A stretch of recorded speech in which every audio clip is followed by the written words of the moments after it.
Welcome to Pangit Ugali Podcast. Kung saan pangit ang ugali namin, kaya inaayos namin. And today we have a guest. What's your name? Yes. Oh, I'm sorry. I'm Rosie. Oh, you're Rosie. Hi, nice. Oh, yeah. Rosie Cheeks, no? Rosie chicks mo. Okay, so, ang ginagawa mo dito ngayon, Rosie? Actually, nag-chill lang ako. Kayo yung nag-setup. Para malaman mo ang ginagawa natin, mag-uusap tayo ng mga stuff about Reddit. Okay. Kung anong pinagsasabi ng mga tao. You love Reddit? You read it every day? No, I read it some days. Some days. Okay. It is one of those days. Oh, that's so nice. Okay, let's read it together. Okay, so we'll go ahead with the first topic para straightforward na tayo. The title is... Oh, wait. Ito pala yung baliktad. Ito dapat yung una. Yan. Okay. Okay. I feel I would never experience a normal romantic relationship. Oh, relate ako dito sa edad niya. So, I'm a 22-year-old guy. I could say I had 2 relationships. Wait. And of course, I had were flings. But even though I had those things, I have never really felt desired upon or made me feel there's a realistic reason why they want me. None of my relationships lasted for over a year, longest being 9 months. Whenever I enter something, it just turns toxic. Part of it I know is because of me. And yes, I did try. First relationship I had, I didn't trust them at all. Second I trusted them too much. I really don't know what to do. Fool me once, right? But judging from what happened from my past two, I could not bear but think that maybe hindi ako boyfriend material. I would be someone they met accidentally, the wrong man at the right time. I will never experience knowing someone else's parents, nor will I ever be wedded. It sucks being cheated on twice. You can't stop thinking that maybe because you're dumb and naive, that this is what you deserve. You reap what you sow. This is a sad reality. I just have to face and accept now? Question mark pala. So, yeah. Meron ka bang naisip dito? Yeah, naisip ko, first of all, paano ka nakarelate sa age niya? Siyempre, I was once 22. I thought you meant right now. Oh, okay. Mga 10 years ago. I misunderstood. Okay. Oh. I think that's gonna be a difficult thing to unpack. Kasi nasanay ka sa unstable relationship. So going forward to look for a stable and healthy relationship, I think kung nasanay ka sa bad environment, a good environment would look bad to you. Yeah. So possible na self-sabotage, self-reporting. Magandang linya yun when you're used to a bad environment, a good environment could look bad to you. Diba? Parang hindi ka talaga familiar dun sa kung ano yung okay. So, people tend to be more, they lean towards what they're familiar with. So, dahil nasanay siya dun sa bad environment, which is yung mga fling or whatever, yun na yung alam niya. Even here with the way he naman kasi guy naman to eh. The way totally self-pitying. Hindi siya. Pero like the way he phrases what he says, it's parang ginagawa niya fact of life to eh. Na parang I'll never experience knowing someone else's parents. I'll never be, hindi ako boyfriend material, diba? Parang, nagiging na, I mean, Mindset. yeah, nagiging mindset na. Hindi ba naman siguro too late, pero it's developing towards that direction. It's never too late to change, pero if inaccept mo na yung mindset na yun that nasanay ka na sa bad environment, so bad mindset, I think it'll be difficult for you to take a step towards good things. Yun yung doon. So yung tanong na lang dito siguro, since I think what we're saying here naman is conventional wisdom naman yun eh. Na parang, naman, syempre, kung gawin ko lang naman to eh. Pero, what are the steps nga kung if we were to push through that direction? What is the steps or what are the steps necessary or to do para makapunta doon, diba? Manisip ako ganun, tinanong mo. Eto na, nagagasgas na kasi siya because it's being said anywhere and everywhere all the time. Love yourself. People hear that a lot. People say that a lot. That a lot of people think hindi, lang yan. Hype lang yan. Trend lang yan. So ano ngayon, mahal ko naman sarili ko, eh. I buy myself this, I buy myself that, I treat myself to this, eme. Pero it's real because when you accept and love yourself, then maintindihan mo kung ano yung kwenta mo of what you're worth, and you would be able to understand of what kind of things you should allow to happen and you should allow to enter your life. Okay. I think I can get that. Like, trying to, break it down more ulit yun sa loving yourself. Kasi it does sound like a very general kind of, advice that Sobra. iba nage-gets nila, ito lang pala gagawin ko. Sige, gawin mo na yan. Or yung iba nga, they might go to the direction of, gastos lang ako ng gastos pa sa sarili ko. That's loving myself. Which, Deserve ko to.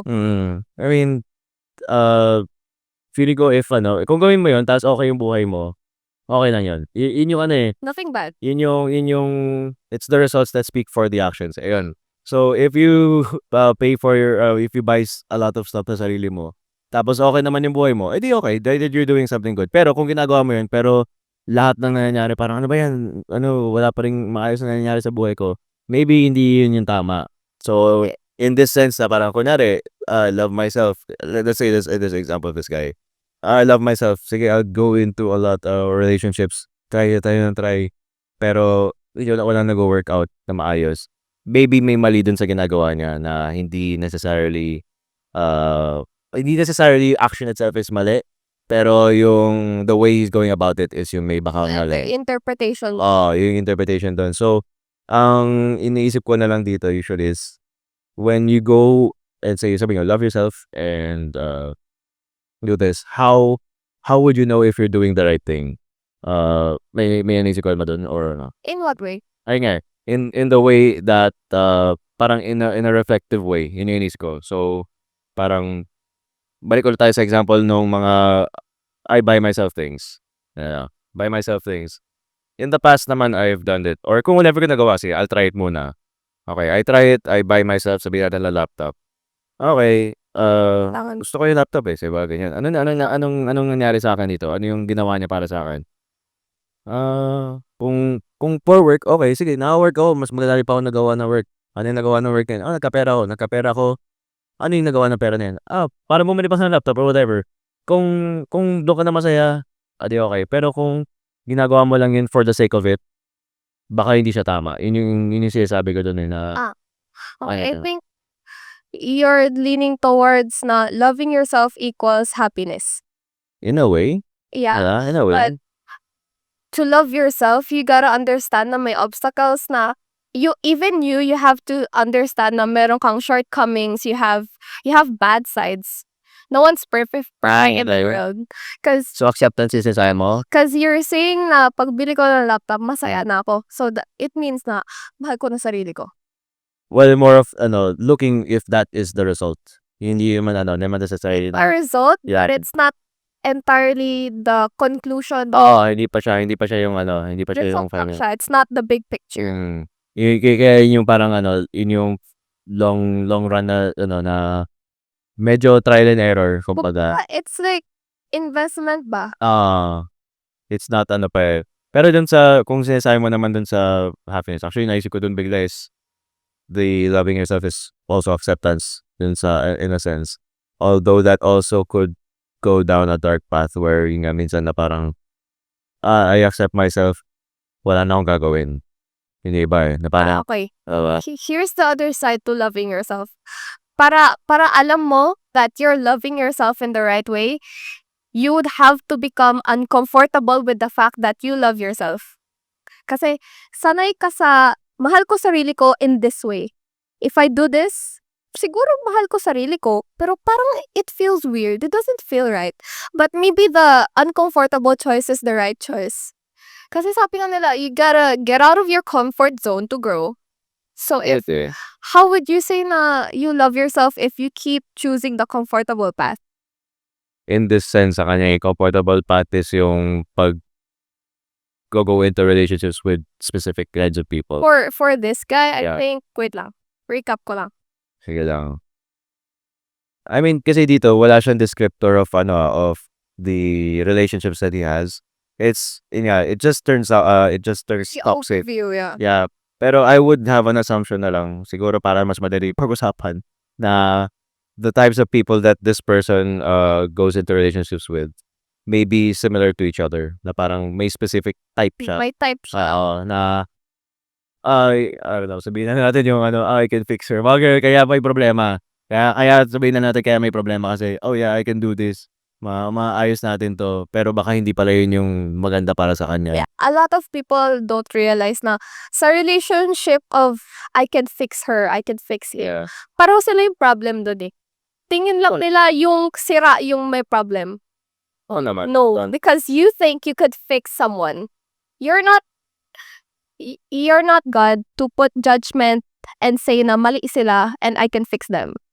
No, it should be sabihin mo sa kanila yung mali. If make them realize what's going on, what's the bad stuff that's happening para ma-realize nila by themselves. Kasi it's like sa test, kung nagpapakopya ako sa'yo, kung binigay ko lang yung sagot, hindi mo pa rin gets yung lesson, Yung hindi mo pa rin gets yung answer. You don't understand how I got the answer. Oo. It would be like that. Anong kwenta? Right? Tama. 'Pag sa gano'n naman, I mean, yun nga, in that sense nga tama naman na hindi nga maganda, in a general sense siguro, na gano'n yung ano, yung gagawin. And I don't know, again, uh, I'm just doing this to ano, to have an easier way to talk about the topic kasi wala pa siya masyadong detail, eh. Yeah, totally. It's very overview lang of a general problem that a lot of people are probably going through. Siguro yung ano na lang dun is if not that, kunyari sabihin lang natin na normal lang talaga yung relationship, walang gano'n na, "I can fix her, I can fix him." Uh, for an example like this, if someone is experiencing repeated failures in relationships, reflect on what might be similar with those relationships. Kasi for sure may something na similar. Pattern. Oo, yun, pattern. May pattern yan sila Realize it. na hindi mo minsan napapansin na, ba't nga ba hindi gumagana 'to? Kasi the pattern is what will show you na, okay, it's not that I can't be in a relationship, maybe I just can't be in a relationship with these types of people. With this variable. With this Diba? Kasi nga, when there's a pattern, it reveals na meron kang comfort area. Yeah. Yun Like ang I ano. said. Kaya babalik nga dun, eh, 'di ba? You have that comfort area with the pattern. So, if you recognize that pattern, kasi minsan hindi mo na-recognize, eh. So, when you recognize that pattern, you you think about it muna. Hindi naman necessarily, may pattern 'to, iiwasan ko na lahat ng nandito. You recognize that pattern. When you enter into a relationship siguro na lang with the awareness na, okay, I am interested with these kinds of people na may pattern na 'to. What can I do naman different? If ever gusto mo talaga 'to, say, what can I do different? Again, going outside dun sa comfort na sinasabi mo. Kasi when we have that comfort, it's usually what's comfortable is something na ano, eh, what I would say is like hindi mo na pinag-iisipan. Parang, automatic na ito, eh. Natural na siya, eh. Automatic na wala na akong pag-iisipan kaya komportable ito. But if you have to think about it, even if it's the same thing that you're doing, pag medyo analytic yung pagpasok mo sa bagay na yun, and makikita mo, okay, may pwede pang gawin about this. Now, maybe within the comfort pa rin, pero like, I don't know, Not like, totally out of way. not totally out of the way. And that, in that way, mas makakapag-work ka within what you like, but at the same time, improve forward. Yun na siguro yung ano dun, maganda dun. Yeah. I think, one of the last things we could say, for people in a similar situation na feel mo, hindi mo na kaya maging in a normal romantic relationship because of past history. Past na history pa. I appreciate his third. I think one of the good things to say is you gotta take a step back in the dating scene. Just stop. Wait, they don't love you like I love you. Wait, No, sasabihin ko. you gotta take a step back from the dating scene. You gotta calm down. I-date mo sarili mo. Intindihin mo sarili mo. I think that's the way you say it is parang yun yung ano, mas nakaka-relate maraming tao. Kasi feeling ko, similar yung sinasabi ko, pero mas weird lang yung pagkasabi ko. Sa'yo yung pang TikTok wisdom na parang, so, date yourself and, you'll find to love yourself and you'll be able to, find someone you love in the future. Or take a different path and let them find you. Puwede. Siguro yung last na lang dito, ako naman yung last ko dito na makakadagdag sa sinasabi mo kasi it's ah, di naman sa dangerous, pero a lot of people some people go through extremes 'pag naririnig yung ganitong advice. So, one advice is nga, love yourself, date yourself muna. May ibang tao na buong buhay na lang hindi sila magda-date ng ibang tao kasi kailangan ayusin ko muna sarili ko ta's di ako makakaano. I have That friends other that diba? Ta's may iba naman na opposite. Hindi puro sa relationship ako makakapagpaayos. Wala akong kailangan gawin para sa sarili ko kasi if they don't love me for me, di wala, 'di ba? Parang gano'n. So, that's the two extremes na some people do get into 'pag hindi sila nakakapag-isip na maayos na Agree. yeah. So, masasabi ko lang for that is eto nakuha ko 'to, from YouTube din, na iba ko napanood and I like this advice which is you can do both at the same time na puwede ka naman makapag-date and work on yourself. Yeah. Kasi when you do that, parang kung para sa school na naman, parang multiplication na multiply yung effect ng mga ginagawa mo which is you're already fixing yourself. You can also try to fix or help others, your partner, and they do the same for you. Yeah. So, if you're both in that kind of mindset na I'm helping you, you're helping me, and I'm helping myself, you're helping yourself, I think that's one of the best kinds of results for a relationship kasi you can't really expect na naman na perfect na yung tao going into a relationship. Yeah. But you also can't expect naman na perfect din yung tutulong sa'yo o yung kapartner mo going into that relationship, diba? But with that, it's important to set boundaries. Baka mamaya maghalo yung I'm fixing myself, so tulungan mo ako saglit. Yeah. Yun din yung yun yung isa pang nga na parang, ang daming kailangan na, paano ba sabihin 'to, caveat. Hindi porket na sinabi 'to ng isang influencer or whatever, ito na gagawin ko, okay With a lang. grain of salt, guys.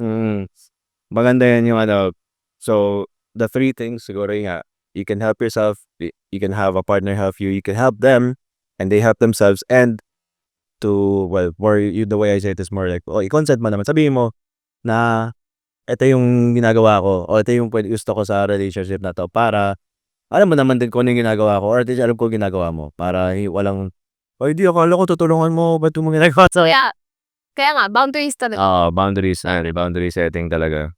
Ayun, okey ka na ba diyan sa topic? Yeah. Okay, let's go on to, the next. Gusto mo ikaw magbasa? Yeah, see. Saan na yan? Ba't di gumana yung mic? Ayan. From Reddit, thank God I am not a people pleaser anymore. Ako naman nakarelate dito. 25 female, do not know what's... Sa edad ka na, Hare. I'm reading kasi. Can you Kush. This host is not giving 25 female, do not know what's gotten into me, but I am glad I am not a people pleaser anymore. You can take your with you. I don't care. I used to think about other people's opinion towards me and my actions. It used to affect me a lot in many ways. Now I don't care. If you think I am bad, go ahead. If you think I am rude, sure. Whatever floats your boat, as long as I know who I am and what I'm capable to give, nothing matters anymore. Yeah. This topic was Resonate. nag-resonate. It create a resonance with the inner younger Rosie because she was such a people pleaser that kahit pag play ng music inisip ko pa kung ano yung trip ng ibang tao. Okay. Like I gotta set the vibe. Okay, wait, etong kata yata gusto nila. I'm gonna play this. Even with little things like that, nangangati sa utak ko.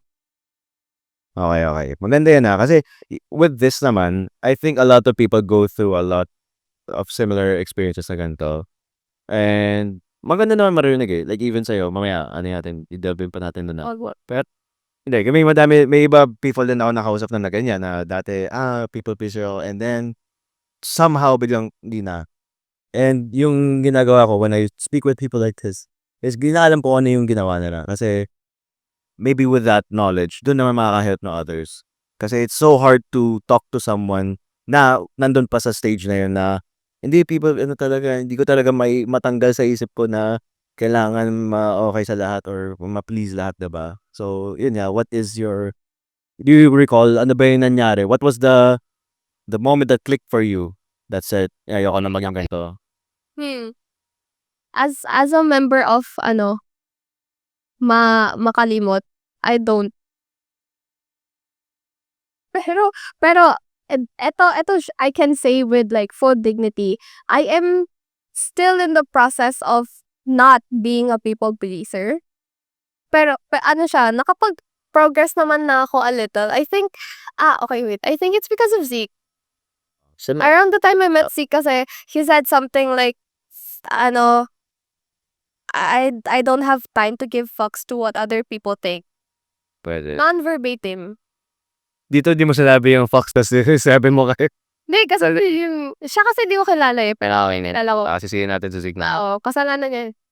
Bad influence I think it's because of that na, so may tao pala talaga na ganito yung mindset. Okay. Na there's a real life person that I know that actually doesn't give a about other people. Tapos na-amaze ako sa idea na yun and I'm like, okay, possible siya. Kaya siya. Tama. I'll do it too. I'm gonna try. So, I would say like, even with the Rosie right now, it's maybe like 20%, maybe even less from the past Rosie na grabbing people pleaser. Pero I think that's good enough progress for someone who's been a people pleaser for most of her life. Yeah. Yeah, like, ang hirap nun na overnight magbabago lang ako, ba? Oh, Okay, hirap. okay. Were you ever people pleaser? Hindi naman, ko hindi talaga eh. Kasi similar kayo ni Zeke na doesn't give a shit.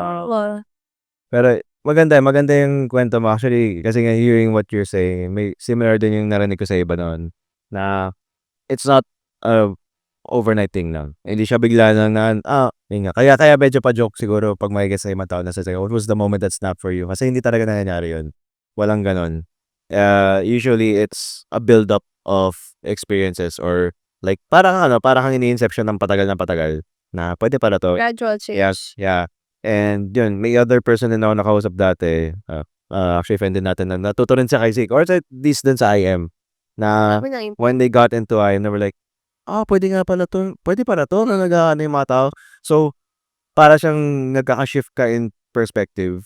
So, that's the thing that I believe magandang advice for people na hindi pa umabot doon to actually be in other communities or other be exposed to others na lang na ganun yung mindset or ganun yung ugali.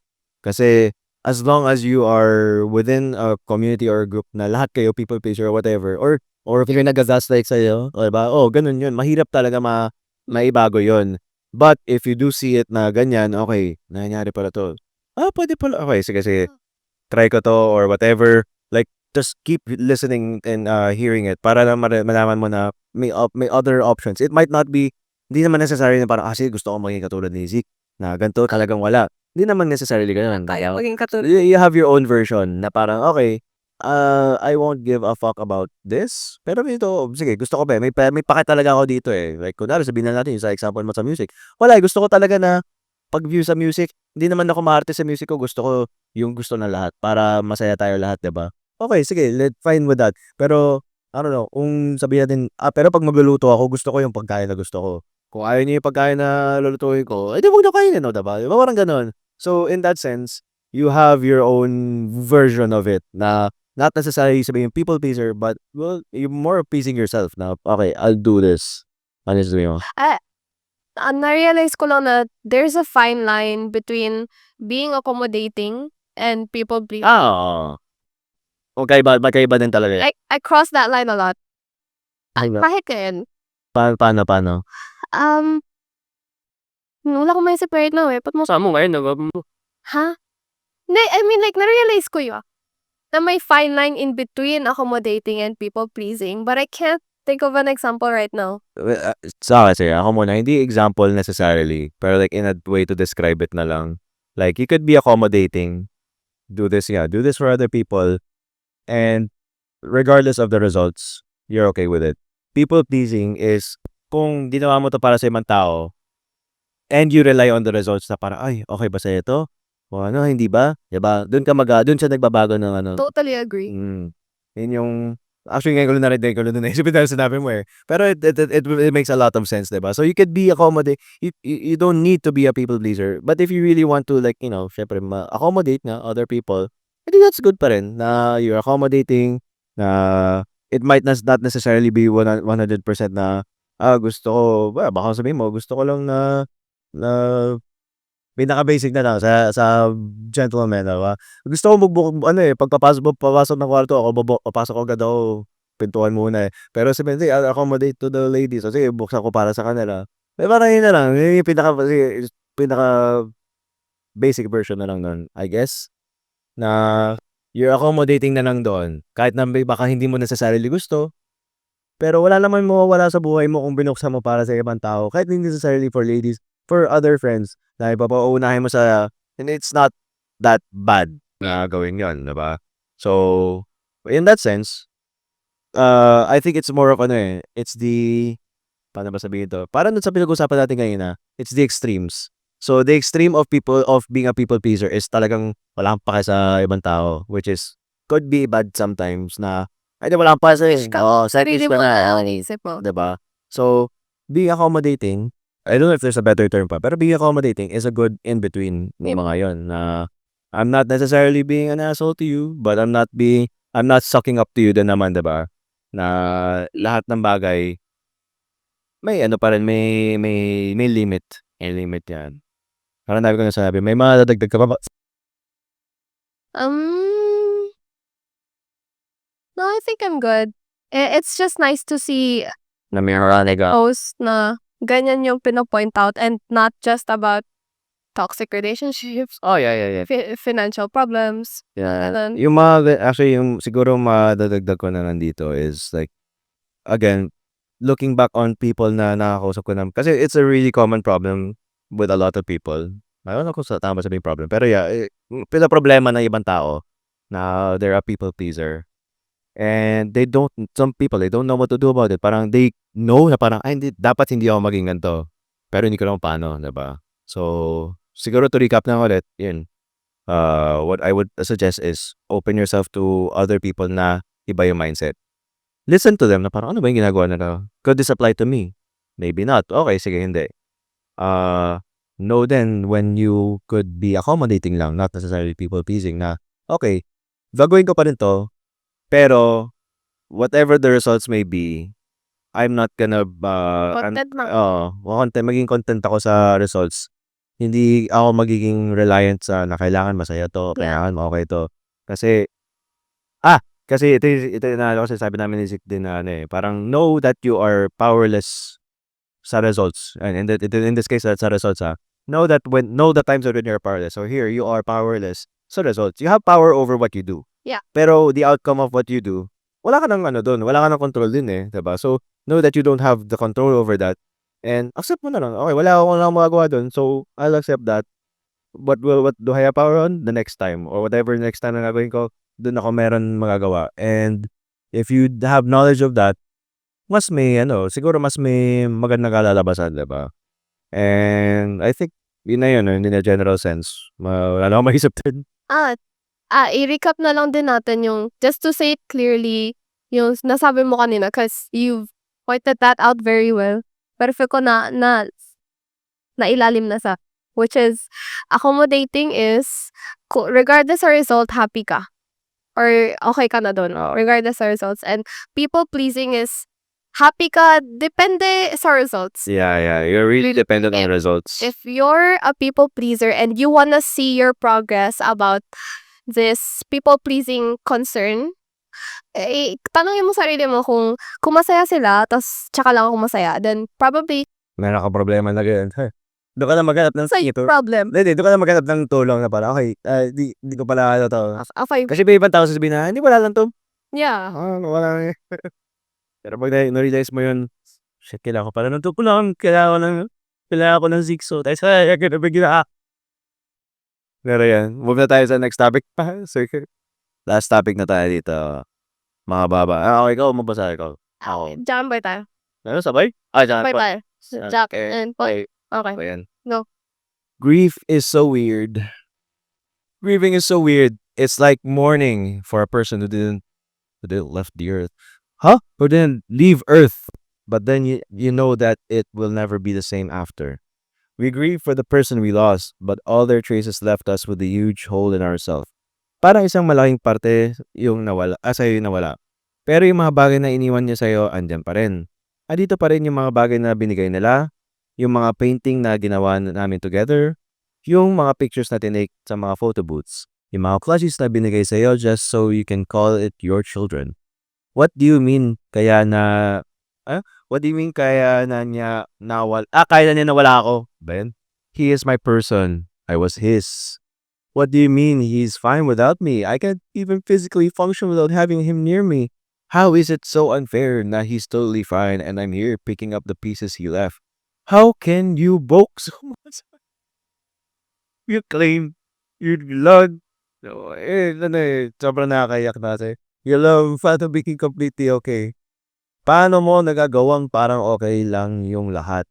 Paano, Rosie? Ikaw yung umiyak. Paano? Paano? Paano ka? Nasang na. Okay. Hindi ko alam ko paano nga eh. That was totally not the kind of grief I was expecting. Pintaso na yung title. Hindi, it's fine. Para ano, raw reaction. Sige, ako ba muna? Sige. Sa akin, sige. Ito kasi, grief, ito na lang yung mga ano dyan eh. I'll generalize it na lang. So, grief is a universal thing. No matter what culture, what nation, wherever you are in the world, everyone goes through a process of grief. In the general sense na yung pag may namatay. So, in that sense, it's a normal human thing na alam natin na kailangan natin mag-grief. Para sa mga bagay na nawala. Kasi, pag hindi ginawa yung process of grieving, masisira ka na ulo. Yun yung gusto kong term dun eh. Hindi mo, babalik siya sa'yo nang hindi mo alam. Yun yung ano dun. The thing is, kahit na-process mo na siya, babalik pa rin sa'yo. Yes, it could. Pero it's not as bad as kung hindi ka nag-grieve. Yun yung ano dun. Like, It eats you up inside. yeah. Imagine na lang na if you didn't do that process of grieving and you, quote-unquote, forgot about it, you don't really forget about it. Babalik pa rin siya. So, the process of grieving is still there. Maybe sa iba it's heavier, or maybe baka may iba na akala nila nag-grieve sila pero hindi pa pala. So it's hard to give it in a general sense na gano'n. Parang hindi basta nag-grieve ka okay ka na. Kasi paano kung nag-grieve ka na hindi nagluha na ako na isa eh, or nag-grieve ako hindi nag-post na ako sa Reddit okay na ako eh. 'Di ba? So parang how could you say na tama na yung grieving mo? Which is, I don't know, wala naman natin one way din yung sabihin na tama ang grieving, diba? Pero in a general sense lang, grieving, I think, I feel ko 99.9% sure naman ako na in most times, when you have to grieve, it is better to grieve than to not. Kasi kaya hindi ka nag-grieve, babalik ulit na sa'yo. Wala lang eh. Babalik, yun lang yun yung ano eh. Para siyang multo na babalik sa'yo na, hindi, kailangan mag-grieve. So, dun sa, I think dun sa in terms of like, dead people, it's really the matter of fact na acceptance of loss na wala na to. And the grief that you express through it is you are experiencing sadness, I don't know, depression, whatever, anger, lahat ng ngayon. The grieving process is literally the way we emotionally process these things. Kasi if you are feeling these things, but you are not grieving, you are only feeling them but you're not processing them. Na parang galit ako pero hindi ko alam. Malungkot ako pero hindi ko alam. Lahat ng mga to, hindi ko alam ano bang nangyayari sa akin pero nararamdaman ko. Kasi kahit na hindi mo siya i-recognize, nandun na siya sa katawan, nandun na sa utak mo eh. Kaso rather than hindi mo alam, it's more ayaw mo i-express. Pwede. Pwede rin yung ano dyan. I mean, kasi siguro, there's sige, dagdagan ko na to. There's the thing called kasi alexithymia. That is more common alexithymia. It's more common in men eh. Pero it's literally, the short version of it is, color blindness to emotions. So, some men or at least I think a lot of traditional men, they are raised to not recognize their emotions. Kasi nga hindi, parang, di, lalaki ka, Yeah, dapat don't maano yan. girly Oo, boy. diba? So, dahil tinuturo sa kanila yon, it's not that they don't, it's not that they don't see those things. It's that they were taught to not recognize those things. So, nandun sila. Basta yung importante naman dito sa conversation is, there's no denying, nandun yung emotion. Yeah. What matters is, either nakikita mo is ayo, nakikita mo kung, I guess, more of sa babae, I don't know.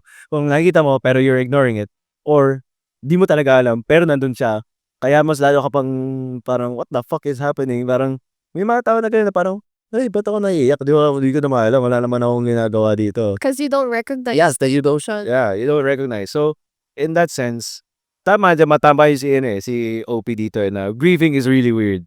Talagang, it's one of the most unusual, naman sa unusual, pero it's something you don't do every day.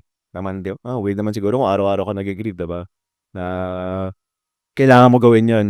Pero, not being able, having that way to process it, again, it's something universal. And it's really the, well, I think number one way naman para naturally process the emotions that you have. Dahil sa, may mga ano ka ba dyan? Pero, yeah, meron naman. I just didn't want to Actually. Pero, going towards sa KOP, her concern is more on moving on from A relationship. a relationship. Also grieving. I mean not, we're talking about grieving about dead people. Yeah. Pero that's Pero, the thing about Tok- that is Sir? it's the same. It's no matter kind of similar, I wouldn't say same. Because you would still see your ex, but not your dead. very true, sabi ko. Totoo naman. Same. So, talking about her issue, sabi, ang dami niyang question mark dito eh. What do you mean kaya niya na wala na ako? So like, she's questioning the fact na how could he live on with his life perfectly fine Without, on the outside, siguro. Perfectly fine.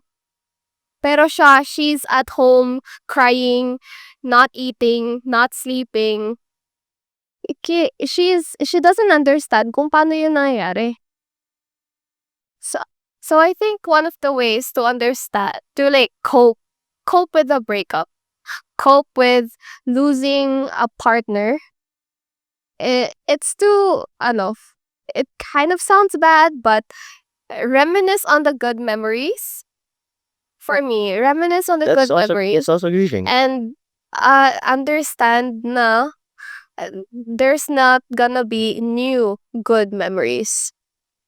Acceptance lang. At the bottom line, acceptance lang na yung memories nyo together, yung pictures nyo together, that's it. If umasa ka na madadagdagan pa yung memories, umasa ka na madadagdagan pa yung paintings nyo, yung photos nyo together, then that would be your undoing.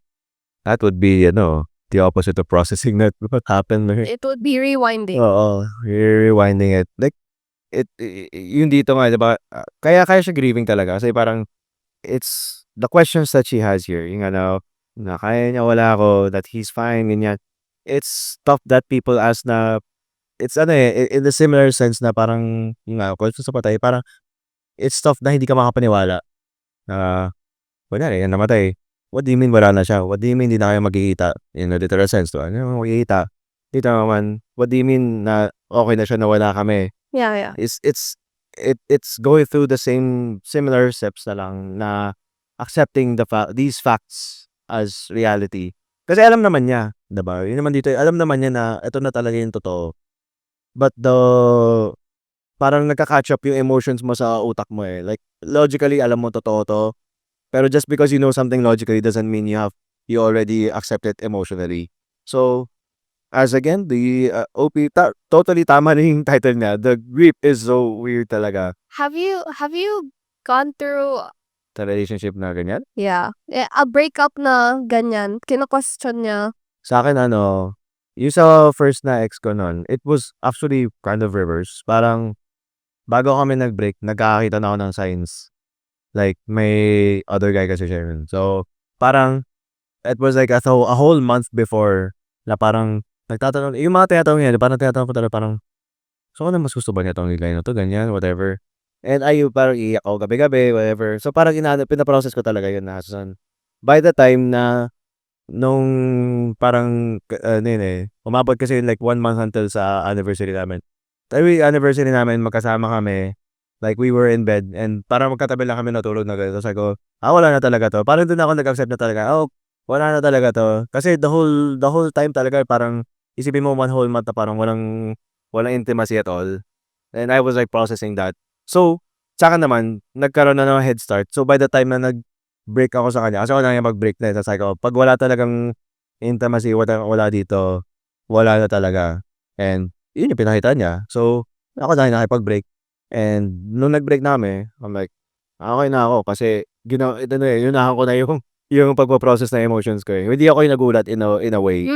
I would understand dito kung parang hindi siya na-caught off guard siya na parang, what the hell, ba't tayo nag-break bigla? Yeah. Siyempre ipa-process ko pa 'to. Pero sa case ko, inunahan ko na parang, "Ano nangyari? So, bakit parang ang weird na 'tong situation na 'to sa amin?" Parang gano'n. Oh, I didn't know that. Ako, Tagal na nun, yung parang ng 20s pa. mga 25 ba? Hindi yung younger pa, grabe.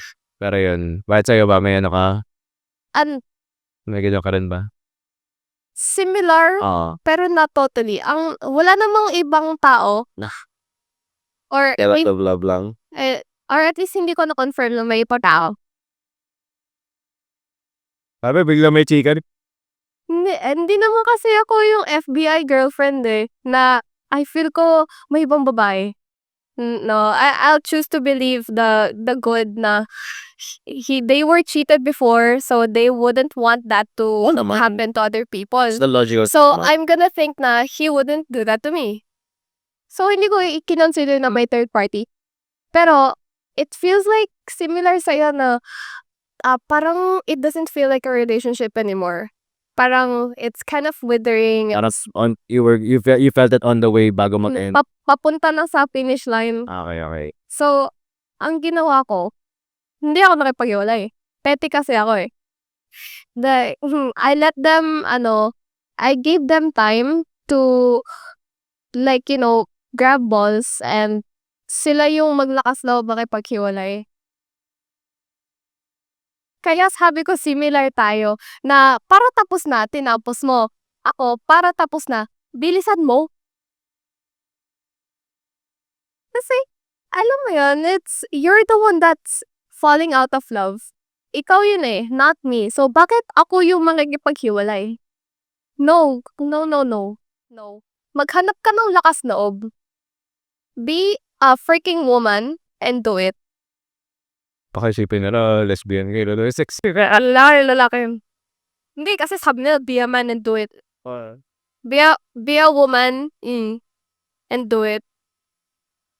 Pero, okay, wait. Ano pa ba tanong yan? I mean, it's the general sentiment talaga is dun, na like yung nawi-weirduhan, siguro yung nawi-weirduhan kasi dito rin talaga is dahil nga dun sa sinabi mo na andito naman pa rin yung tao. So why do I have to grieve for someone na literally is still in this world, diba? Yeah. But the last paragraph here of questioning these things na what do you mean na ganito, na okay na siya, nawala ako. It's the same kind of questions people have when people actually do leave permanently, sabihin na natin. And like umalis na sila sa mundong ito, 'di ba? So, kahit na gano'n, kahit na hindi iba yung scenario, the result of like, questioning, ba't nangyayari 'to? Bakit may ganito? Sabihin natin, it's similar. Baka sabihin mo sa akin, sabi ko, it's the same na naman, eh. It's similar, 'di ba?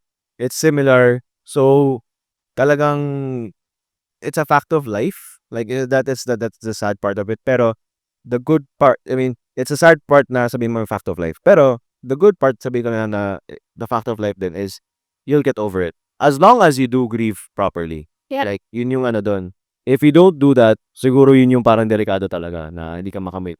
Kasi it's gonna be like a ticking time bomb. Kahit di mo alam kung kailan kang sasabog with emotions. Pero with things like grieving about someone dead, grieving a breakup, grieving a dead pet. Oo. Same. You have to understand na time heals.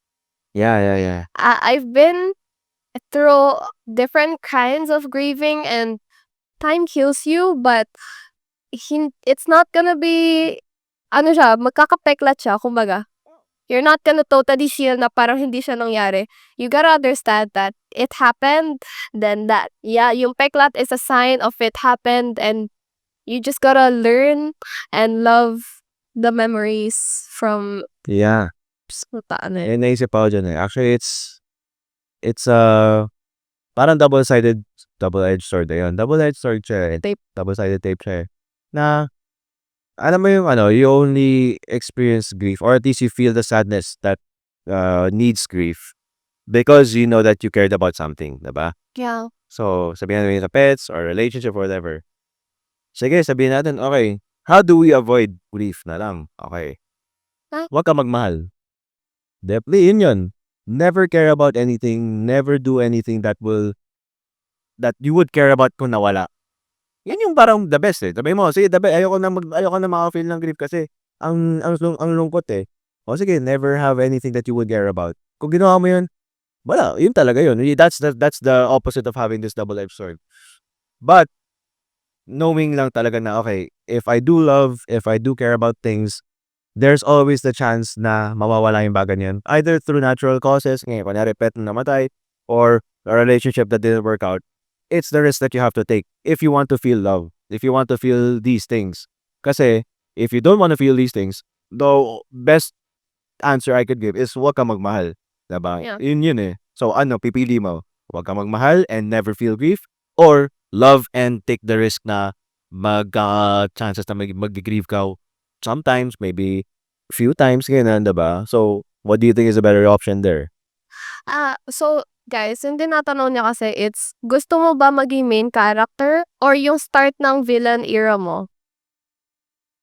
Grabe, ano to? Kahit First ingredient kasi, mga billion pa rin, nagmahal. once. Kahit mga billion, nagmahal. Uy, sino?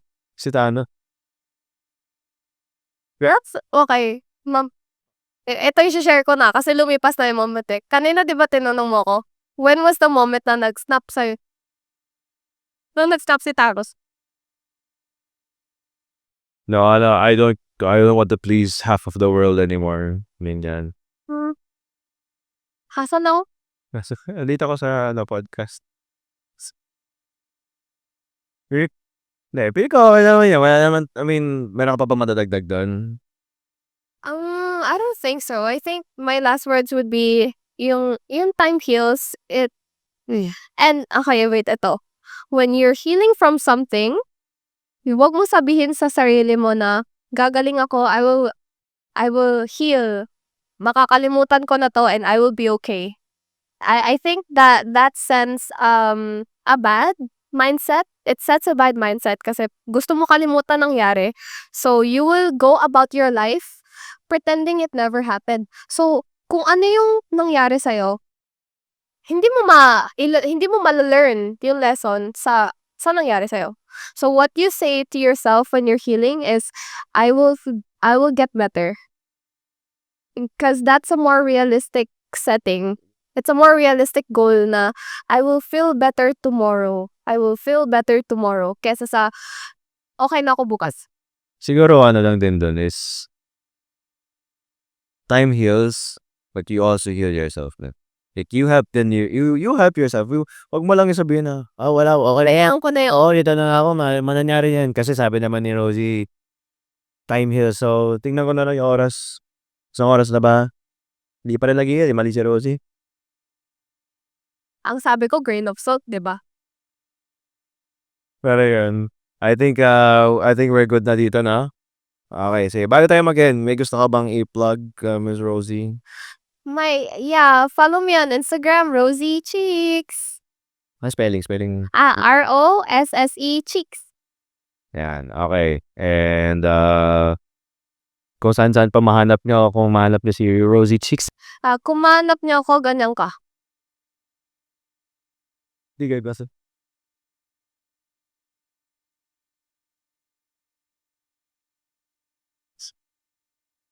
Ay, babae pa yan.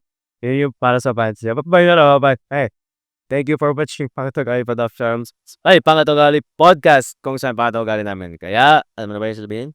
Onet. Ano sabi? Pangit Ugali namin, kaya, anong ginagawa mo? Pangit ugali namin, pero mas pangit ka. Yun, tama. And we'll see you next time. Bye-bye.